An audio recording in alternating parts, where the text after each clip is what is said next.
I don't know what kind of grease they used in this, but after days of soaking, it was still really hard to get all of the grease out from inside the cage. But finally, I got it done. This is one of the wheels and tire that was in the box, and this rim, although very rusty, is in actually better shape than the other rim, primarily because the chrome has peeled away on here and there. So as well as here and here. So this rim is pretty much toast unless it's going to be re-chromed. So that's out. So we'll go with this rim. And then the next thing was the tire. This is an original Schwinn West Wind tire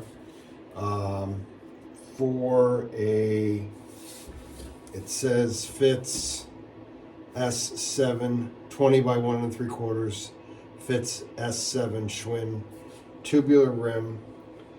But if you recall, the back wheel, the gripper slick, is a black wall. This is obviously a white wall. The bikes did come in, according to the catalog, 66 and 67. They came in black walls or white walls, but you don't want to mix them, obviously. So the other tire that was in the box is this one, and it's 20 by 1 3/4, but it doesn't have the original West Wind, what they call brick paver pattern or brick pattern. It's got this zigzag pattern, and I don't even see, as far as I can tell, a brand name on here. Made in Taiwan. Yeah, there's no brand name. But what I was able to do was pick up a 20 by 1 3/4 that does fit an S7 rim, and it has the original West Wind brick pattern. So we need to start taking it apart, cleaning it. That's what's happening on this episode of Featherstone Bicycles.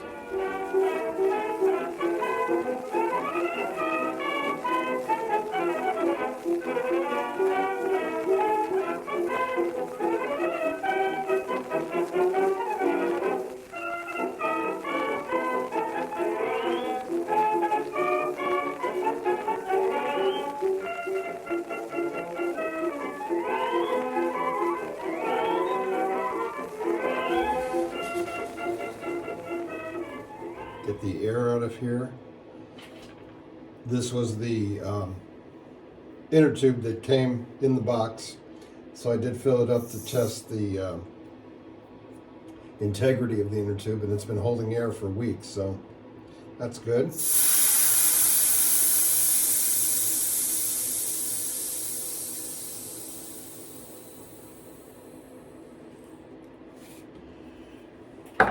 I don't know what's going on here with these spoke. I guess that was something back in the day. You could buy something to make your spokes look like they were colored. But those are coming off because those are clearly not original.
outside nuts are a little bit difficult. Gonna have to get the get this on the vise. There's a little, I think, a lock washer right here.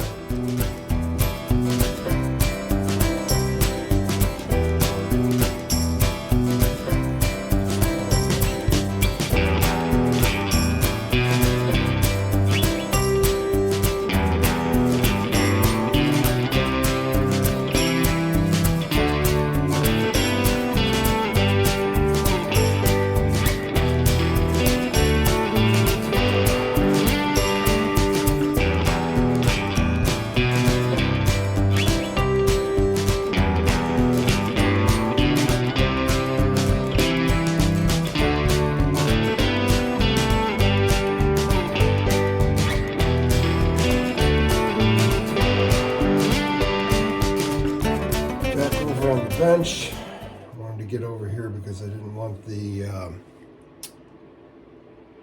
when I pull this out, I didn't want the ball bearings to all come flying, but it doesn't look like they are. I'll have to, let's see. That is a cage. Yes, that's a cage, I think. Unless it's really hard grease. No, it's a cage. But there's a dust cap there.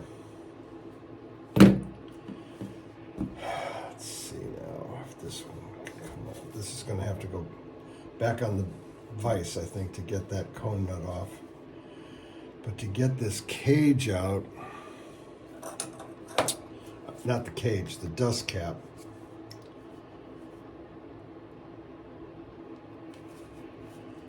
very carefully pry this up.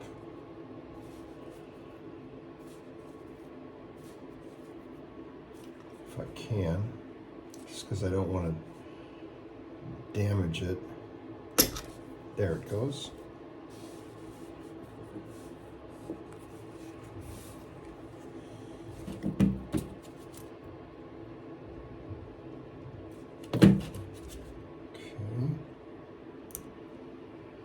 There's our very greasy cage.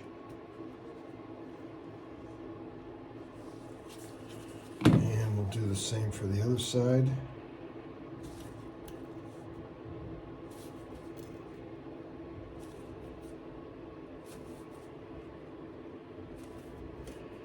See, it's coming up a little bit. I can tell right now this is going to be quite a challenge to clean as well. Wow. Yeah. All right. Put that back on the vise, get that off, and then we'll get to cleaning it. I have got a feeling that these cages are going to be as bad as that one from the rear wheel, so I'm just going to start soaking those right now.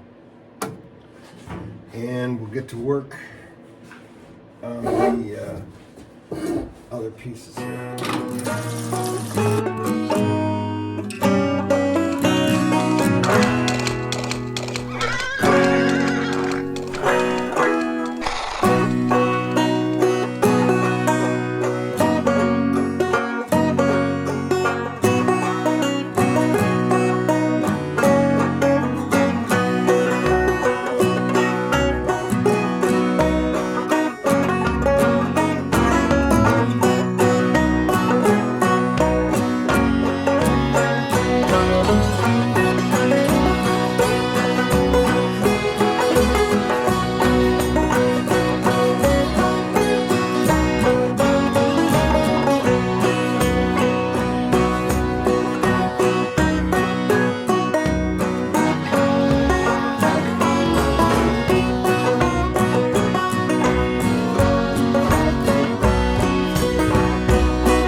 After looking at those ball bearing cages for the front axle, I got a feeling they're going to be as bad or worse than that one that we just got through on the but now we're going to clean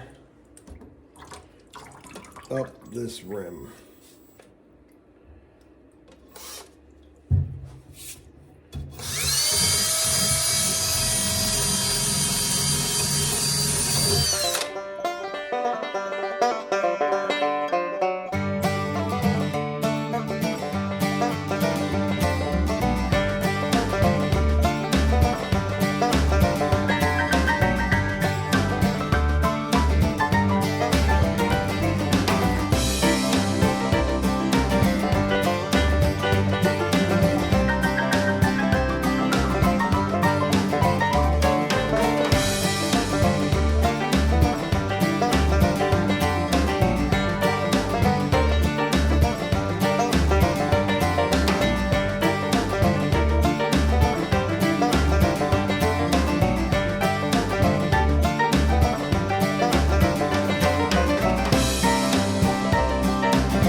Quite a difference from before and after.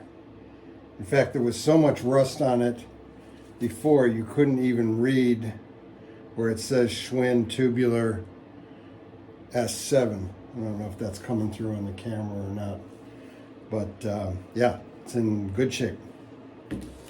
We are definitely going to have to let the cages and the ball bearings for the front axle sit in that solvent for a couple of days, and even then I'm not sure. I actually looked in the box of all the ball bearings and cages that I got out of the Schwinn honey hole, and just to see because it would be much easier to use a new old stock piece than to clean those old ones, but no such luck. I don't have anything that small. So I'm going to have to let those soak, but in the meantime I can clean up the other parts on the wire wheel.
Cleaning up the axle parts on the wire wheel.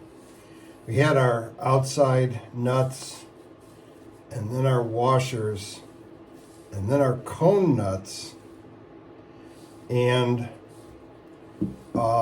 instead of two lock nuts for the cone nut, there was 2 other washers that were of 2 different sizes. And it seems to me that, if you want that cone to stay in place, you need to lock it down. So I'm swapping the 2 odd size washers for 2 cone nuts, 2 lock nuts that fit on this axle. But we're going to have to wait for the ball bearing parts to get clean in order to put it back together. The last thing I'm going to do today is clean up the reflectors, but it needs a little bit of explanation. This is not an original type of reflector that would have been on a Stingray, but it is one that will fit.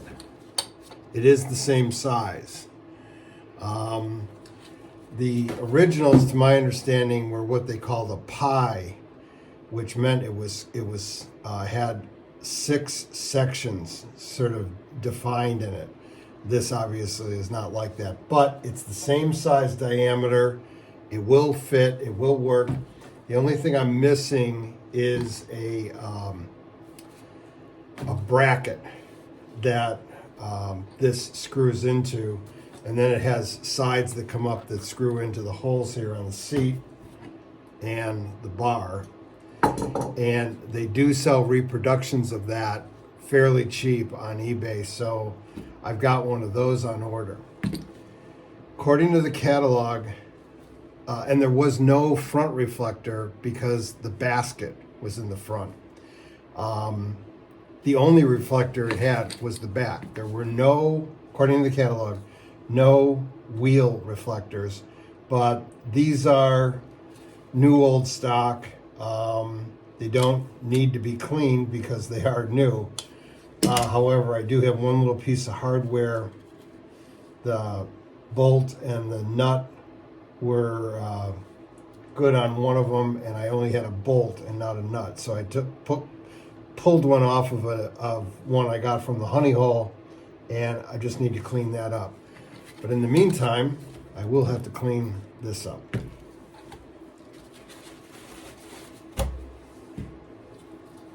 Which isn't much. It's not really dirty. I'm gonna see what I can do here with a little.